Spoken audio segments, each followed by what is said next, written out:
And welcome back to Frankly Speaking. I'm your host Frank. Little personal video tonight I want to do. It's All Souls Day today, November 2nd. It's a big day in our house as we honor our loved ones that have passed away, and we just said a family rosary. Um, and it's a touching day because it's a day of remembrance. Obviously, we pray for our loved ones that we hope are in purgatory, and obviously, and oftentimes we don't know where our loved ones are, and we hope for the best, obviously, and we hope that most of them have passed on to heaven, of course. And but it's our duty here to always remember our loved ones, particularly our familial sort of inheritances that we have, our parents, our grandparents, our aunts, our uncles, cousins, things like that. And for me, it's special because it gives me a chance in a moment in time to remember people that have influenced my life, people that I've truly cared about that are now gone. And sometimes you wonder, well, what life would have been like if they were still around. Particularly my father's number one, who passed away in August 8th, 1997. That's the biggest loss I've ever had, of course. And there's not a day that goes by that I really don't think about him, and he's always in my prayers, obviously. My father died in the graces of the church, and so but we still offer the prayers. We don't know if their souls go directly to heaven and go through purgatory. This is an ancient practice that goes back all the way to the early church, of course, and All Souls Day is a big part of our Catholic faith. But for me, it's an opportunity to pray for all loved ones. Now, I'm very old school, right? I was raised with when I was being raised in LA, every time we passed by the cemetery where I lived, my parents taught me to do the sign of the cross every time we went by the cemetery. And I do it 3 times. I do it every single time still to this day when I pass by a cemetery, to pray for not only our loved ones that have passed on, family, friends, things like that, but also those souls in that cemetery that may need our prayers, may need our help in that respect. And I offer it up. And every time I pass by a cemetery, I do my 3 signs of the cross. I meditate on the souls that have departed, particularly my family, and also those loved ones in that cemetery. And I take a moment in time. In that moment, it's just a few seconds, really 10, 15 seconds, maybe, that I spent 20 seconds. And I stop and remember everybody, right? My father, both sets of grandparents, my mother's side, my father's side, my uncles, my godfather that passed away recently. On my father's side, they're all passed away, aunts and uncles. My mother is the last one that's still alive, actually. I thank God for that blessing. I gotta get to go see her for Thanksgiving. But on my dad's side, everybody's gone. My mom's side, the family, everybody's still here with us, and I'm really grateful for that. That's why whenever I go to California, I make sure that I stop by everybody's houses and visit my aunts and uncles. And it's a great time of reflection. But I think of those souls that have passed on, particularly, again, loved ones, aunts and uncles, and I stop at a moment in time to reflect on them, who they were, what they meant to me, and I offer it up to the Lord for the forgiveness of their sin, as well as mine, of course, too. I'm always struggling with sin too. I make no light of the struggles that I have as well too. By far not a perfect Catholic, but I do my best, and I'm repenting a lot. I'm going to confession a lot, but it's a moment in time, and like I said, to just reflect on what those people meant to you. I have lots of memories. My long-term memory is excellent, and I remember everything from my youth. And you reflect back, and I know for me, I was an '80s kid being raised, and just a wonderful time. With knowing my father was alive, but my grandparents were alive. All my aunts and uncles were alive in LA and in Boston, and while I didn't know my family in Boston as well as LA, because I was raised in LA, I have great memories there too. In fact, I went to Boston, and I think I told you guys this already. I did a cast on this a couple of weeks ago. I went to Boston for the first time in 40 years, actually. And it's interesting because I got to rekindle with family out there. I go to California every once in a while too. I got family in Vegas that I see all the time. I really love them out there too, and they're great. We're going to see them for Thanksgiving. I'm really excited to see them for Thanksgiving, and that's going to be fun.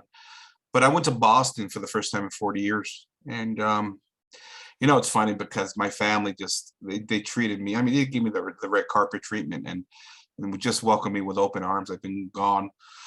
We were been away from there for so long that I just the amount of fun we had over there just exceeded my expectations. It was absolutely remarkable. My cousin Rosanna, my cousin Lisa, just they were awesome. Now I can't even express my gratitude for how well they treated us. But it's funny when we were planning. This is how old school I am. Okay? When we were planning to go out there, they're like, okay, we're gonna do this. We're gonna go here. We're gonna see historical sites. We're gonna take you to the Topsfield Fair and all this stuff, right? She goes and they asked me, well, what do you want to do? I said, well, I want to go to the cemetery. I want to see my aunts and uncles who passed away a few years back that I wasn't there. That's just me, because every time I go somewhere where my family has origins, I make sure and I go and pay my respects and pray for my loved ones in my family. I do the same thing when I go to LA. In fact, in LA, because my father is there, there's a grand tour now, right? There's grandparents, aunts, uncles, extended family there. And it's one giant tour. We get the flowers and, we say the little prayers. I do, at least, in front of everybody's tomb and things like that. And it's something I hadn't done with my family in Boston because I haven't been there so long. It was the first time visiting my loved ones there in the grave, and I got an opportunity to just say a little prayer in my mind and things like that and pay my respects. But it also gave me a visual too. It gave me a visual because these are people that I saw very frequently over the years, but I have vivid memories of them. And so when you're not there, you kind of lose touch after years of being away. It gives me a lasting memory now to remember them more vividly by visiting them at the cemetery, because the last time I saw them, they were alive, and they were wonderful people, and it gave me an opportunity to again to make it real by visiting them at their graves. And my cousin, she took us, and that was special, and that gives me opportunity now when I pray for the dead, especially on All Souls Day. I have a closer connection now because I've seen sort of the grave and things like that, and been to the cemetery. It brings me closer. And so when we say our prayers, especially on All Souls Day, we pray the rosary today, and we offer a special novena as well, special prayer for the souls that have passed on. In my mind, I actually go through all the family and friends and cousins that have passed on. Not many cousins yet, thank God, but I do. I reflect on them, and I think it's important because it teaches us, first of all, life is short. Life is passing by. Life is going to pass all of us. We may feel invincible at times, but it's but it's going to pass. But the other thing it does is that, while we get caught up in our own personal lives, right? Everyday things, the money, the career, the job. Oh, I got my big house and my granite countertops, all the material stuff that we're caught up in. In my mind, it shows you how that stuff is actually all irrelevant. Because as time and space moves on, and all these technological gadgets that we all fall in love with now more and more, you realize that those interactions we had with those loved ones years ago, they didn't have the same kind of gadgets or the world is so vastly different just in the past 20, 30 years, right? And so it simplifies life for me in these memories. And it tells me, Frank, detach yourself from the things of the world. Because at the end of the day, we leave all this behind. At the end of the day, the things of the world are absolutely irrelevant to us, right? Now, we need our basic things to survive. We are flesh and blood, right? There is a natural side to us, and we have to take care of ourselves while we are in this world. But it reminds me that there's a spiritual side, that there's a supernatural element that oftentimes the world today distracts us from, right? And, it's special to me. Family is everything to me. And that's one of the reasons why I despise modernity, right? Modernity has attacked the family. I think it's very clear it's been a Masonic communist plot to destroy family and ultimately consolidate certain powers in the economy. And okay, I'm getting into politics here, but so I'll stop it there. But just remembering the past and seeing how simple life is, remembering the things that are truly important. It's not the phone. It's not the phone, okay? It's not the internet, even when I'm doing here, to be honest with you. It's not the nice car with leather seats. It's not the granite countertops or your stainless steel appliances. It's none of that. We're all going to leave that behind one day. And our loved ones in generations past never had a lot of those things that we have now, right? They're comforts, they're pleasures of the modern world, right? And so, but what connects us? What connects us to our ancestors of the past, right? Love, faith, right? Shared memories, sharing meals at the dinner table, right? Those moments, right? Holidays, Christmas, Easter. A lot of it revolves around faith, to be honest with you. And, it's special to me.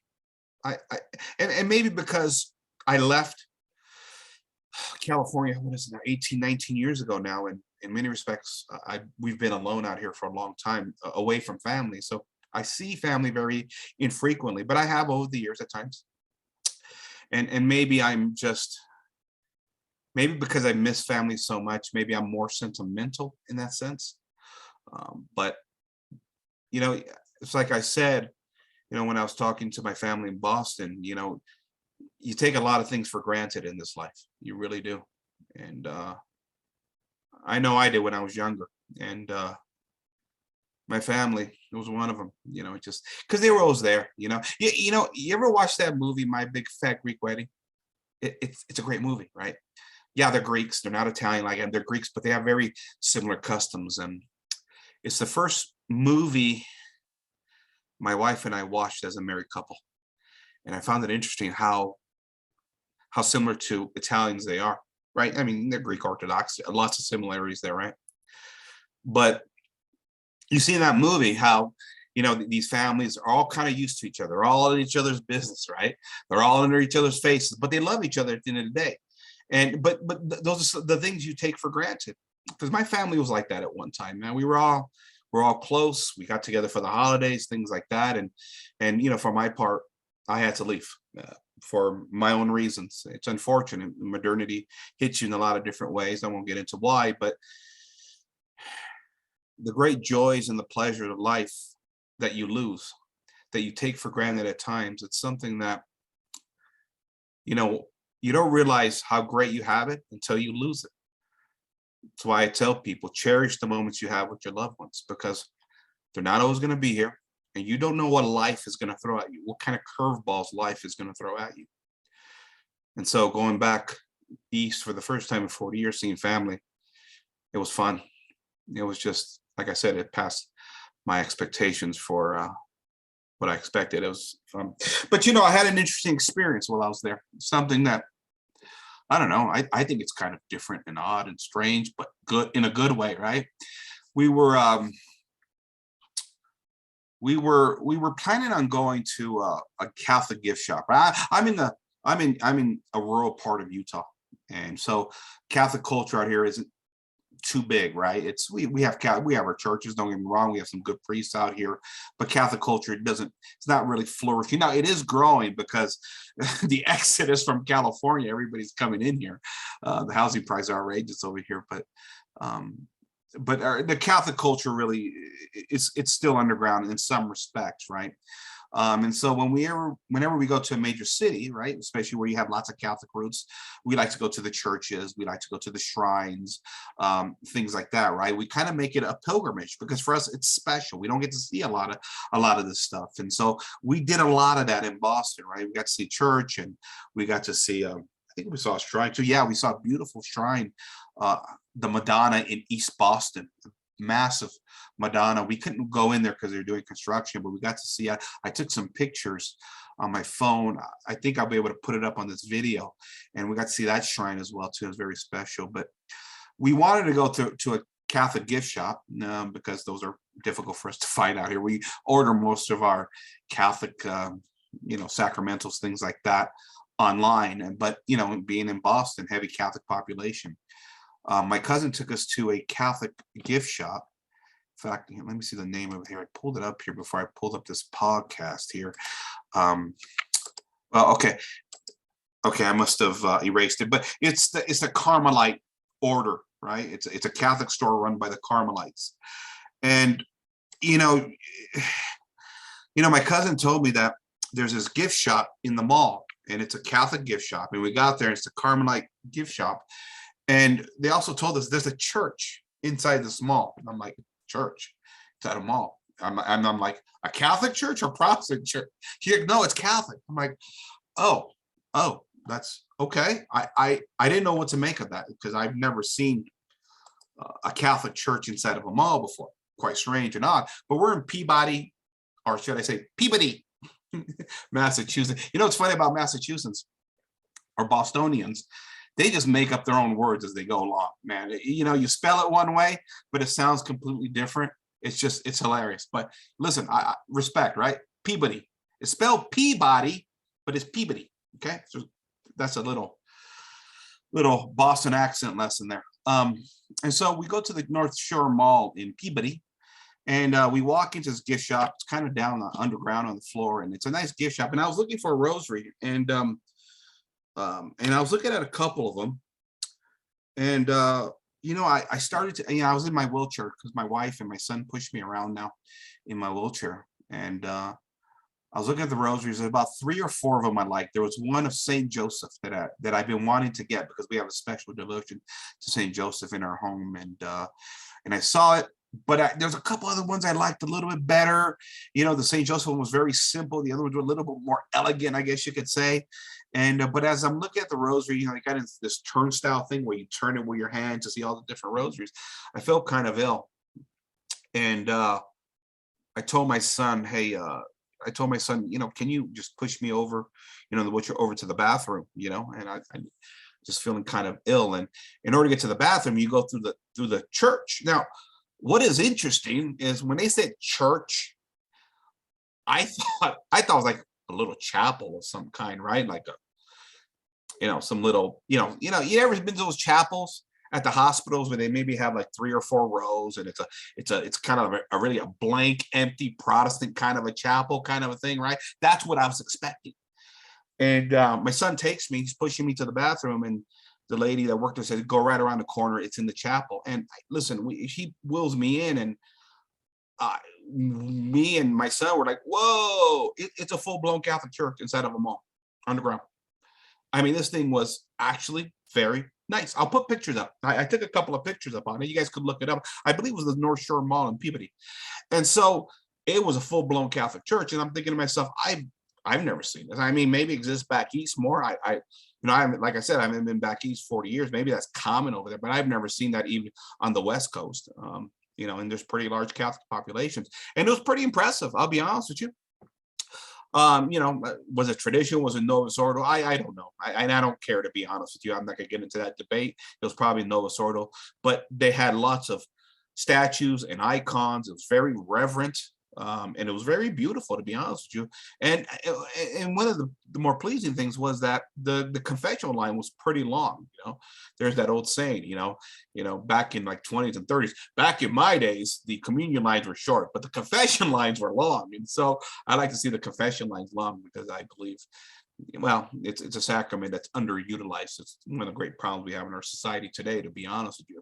If man went to the confessional more, we'll all be in a better state, right? In fact, I think there's a correlation between, again, the confessional booth sort of taking a public beating and the collapse of our culture. But so I was stunned. And we sat there for a few minutes and we prayed, and my wife came back and she picked out the rosary for me, and she picked out this beautiful rosary. We've been looking for a St. Joseph rosary, like I said earlier, right? Because again, we have a devotion to, we do the 9-day novena every March. And I had this rosary, kind of a glass rosary. I had it 5, 6, 7 years. It was wearing out. I wanted something new. And my wife, bless her heart, she knows exactly what I wanted. And this is what she gave me right here. See, hold on here. Let me see if I can get this in the camera here, right? Crucifix, and this is the St. Joseph medal. And honestly, I was, can I see this? Okay. Well, sorry. There it is. Ah, there it is. That's a little bit better. Let's see St. Joseph there holding the baby Jesus, kind of, sort of. Okay. So, it's funny because when I saw this in the class, before she bought it for me, I saw this in the glass case, right? And I looked at it and I thought it was very simple and plain and things like that. But it was the only St. Joseph's rosary they wanted. And well, it's the only St. Joseph rosary they had. And there was a few other ones more elegant, more sparkly. I was looking at those, thinking about getting one of those. And then because I had to go to the restroom, I wasn't feeling well. My wife saw it and went ahead and got this one here. And so now I fall in love with it because me and my wife, we think alike. We think alike. And now it's special to me because I saw it there. I was tempted by another rosary, but I got this one instead. It's plain, it's simple, but it's beautiful at the same time. And it's got the medallion and the Blessed Saint Joseph that I wanted. But it's one of those things where it's special. It's special because I got it in Boston, and I'll have this for as long as it's it's functional, of course. My other one is still functional. Kind of the beads kind of wore off. They started to fade. It was glass, right? It was a purple. It was a purple rosary. You see some of the fading on the beads. This one will last probably because my wife knows how to fix rosaries anyways, and so this will probably last forever. It's just a matter of taking care of it. So there you have it there. And so it was a great time. It was a great opportunity for me. Visit family, visit loved ones at the cemetery. And today, being All Souls Day, it gives you that opportunity to reflect on all those loved ones that, like I said earlier, that played a special role in your life, the memories, and the wisdom they passed on to you, the special moments, the great food, and you also realize, especially being the son of an immigrant, a first generation born here, most of my cousins actually born in Italy. I was born here. And that was because my father was the youngest of 7 siblings. But you realize how important family is, and you realize the traditions and the customs, but also the great sacrifices they made, coming from another world where they didn't even speak the language. The courage they had, to me, is just that in itself deserves reverence for that generation. I couldn't imagine myself, for all my complaints about America, I can't imagine myself leaving, right? My wife keeps telling me, get your Italian citizenship, man. You never know. But, I can't imagine, like I said, I have my critiques about America, but I do love this country for all of its flaws. I do love it. I do want to make it better. That's always the end goal for me here with this show, though the things aren't looking good. I'll be honest with you, but the great sacrifices they made to give us a better life. And, now, of course, you say better life, that's relative, right? And this is a discussion I had with my family back east. I've had it with my family out west too, because I think clearly materially, there's been lots of success in America. My family's done very well, without a doubt, but spiritually, I think we're all suffering in a lot of different ways. Not that we're bad Catholics or any kind of way, but there is a distraction here. And I feel it in my life oftentimes. It's one of the things I pray about a lot, is that the distractions that bother us, the materialism, the ways of the world, and because America is inherently a heretical nation, and I've said it so many times before, there is no true faith, there is no true religion in America. Religious liberty is it's of the devil. That's my opinion, and we've seen the faith collapse, right?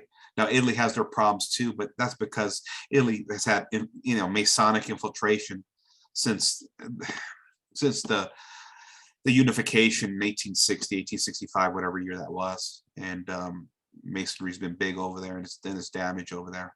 In America, we've had masonry too, but it's also a Protestant problem here.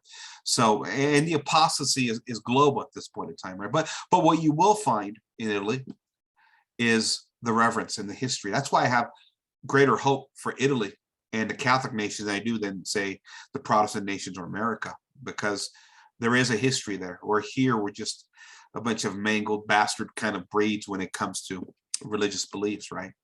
And I think that's America's greatest Achilles heel right now. We never had true faith. We never had true religion.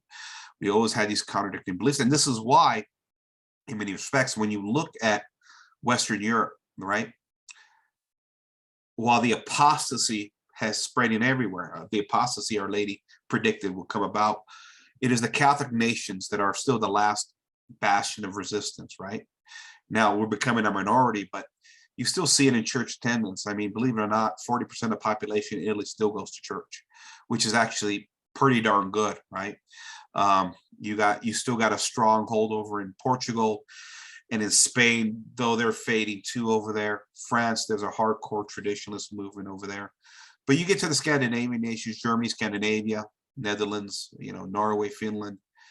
Those are Protestant nations. They have absolutely collapsed in faith. And so that's why I say the resistance, which is the Catholic faith, the history, the traditions, and really the consistency, Catholicism being that narrative in the 2,000-year analogy of the faith. That's why we remember our ancestors, where Protestants forget their ancestors, right? Because, it's like I've said before, I get my Catholic faith from my parents. My parents got it from my grandparents. My grandparents got it from my great-grandparents. There's a familial line of importance that ties this tradition together, this reverence together. This is why All Souls Day and praying for our loved ones is so important, to honor them for passing down this great faith to us. But in Protestantism, where faith is malleable, right? You can pick and choose your own personal Jesus, as what was that one group?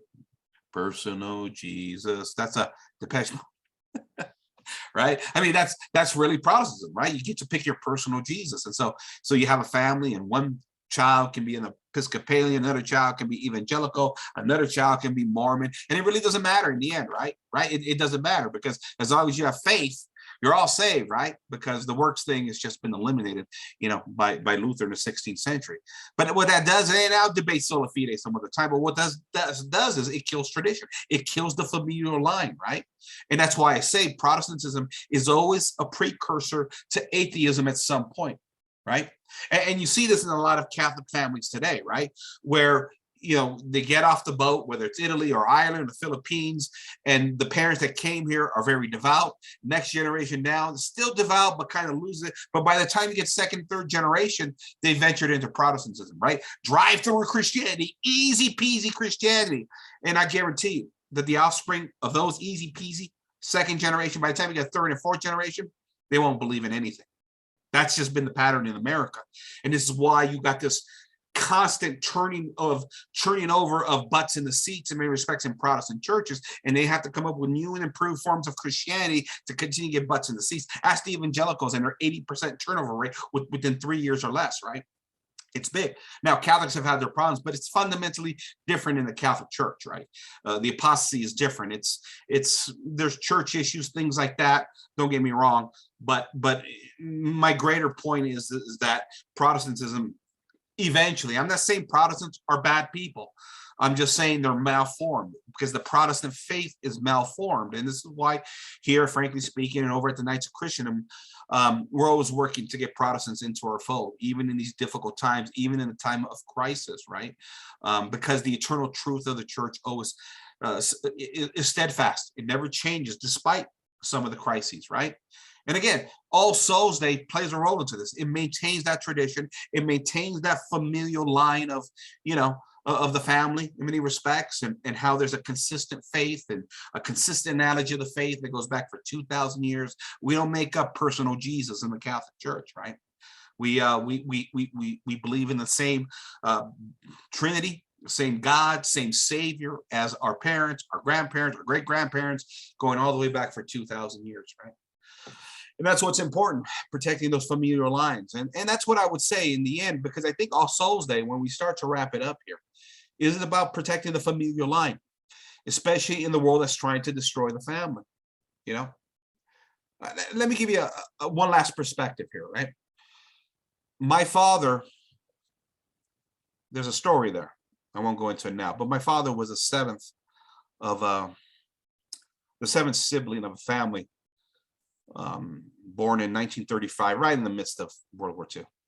My father told me the stories of the bombing raids. The Allies dropped bombs everywhere, including civilian sites.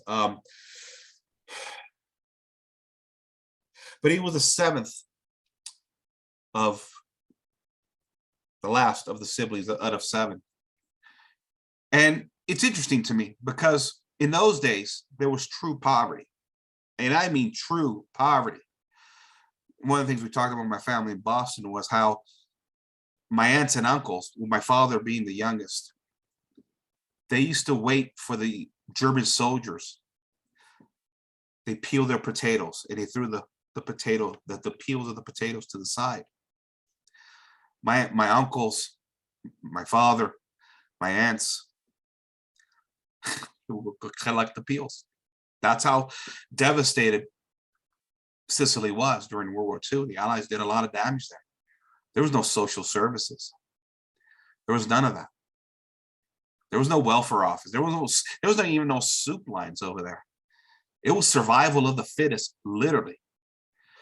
And it just reminds you how difficult times were. But even in those times where we complain today about, I got my career, I can't have more than 1.7 children. I think we're down to 1.7 now in America, right? And I would argue probably most of that is from Hispanic Catholics, right? Because Anglo-Saxons, Protestants, and even many apostatized Novus Ordo Catholics not having kids anymore, right? We got our careers, the money, because we're Americans first, right? Which is interesting because I consider myself Catholic first. I don't consider myself an American Catholic. I consider myself a Catholic American because my faith precedes everything, right? You know, my grandparents had every reason to contracept and abort in those times of poverty. But they didn't. They didn't. I think part of it had to do with Catholic culture, right? Because the church was still preeminent. The church was in the town piazza, right? Middle of town is the backdrop of the faith in Europe. Still is. That's what's interesting, right? You go to America, right? You come to America, you go to sort of the central part of any city. What do you see, right? Municipalities, banks, businesses, right? That's what you see, right? And where are the churches in America? Well, they're off to the side in the, in the private sector, right next to the pizzerias and the liquor stores and things like that. But not in Germany, excuse me, not in Italy, and really all of Europe. The church was set apart. It was set smack in the middle of town. It wasn't business districts. It wasn't municipalities. It wasn't government buildings. It was the church that sat in the middle of the piazza as the backdrop of the faith, the culture, and even the political system. And you wonder why things are so messed up in modernity? Because the faith preceded everything. And even if you were a moderate Catholic or struggle with your faith, especially through these great hardships, through destructive wars, the church and the culture was there. It was an influence, right? Unlike here where, it's all a private affair. It's me and my personal Jesus, right? Outside of the home here in America, we really don't talk about Jesus all that much, right? Unless you got a brave soul that's willing to, evangelize, get on a street corner, things like that. But we don't talk about religion in America, right? We don't haggle over religion in America, right? It's like Glenn Beck says, don't let anybody tell you how to worship God. However, when it comes to the Bill of Rights, that's not negotiable. You see, the faith in Christianity is negotiable, but the Bill of Rights isn't. So, see, that's where our standards are in America, and that's the problem. Because in America, Enlightenment principles precedes the faith. That's the greatest problem America faces. But I'll stop the politics because I want to talk about family.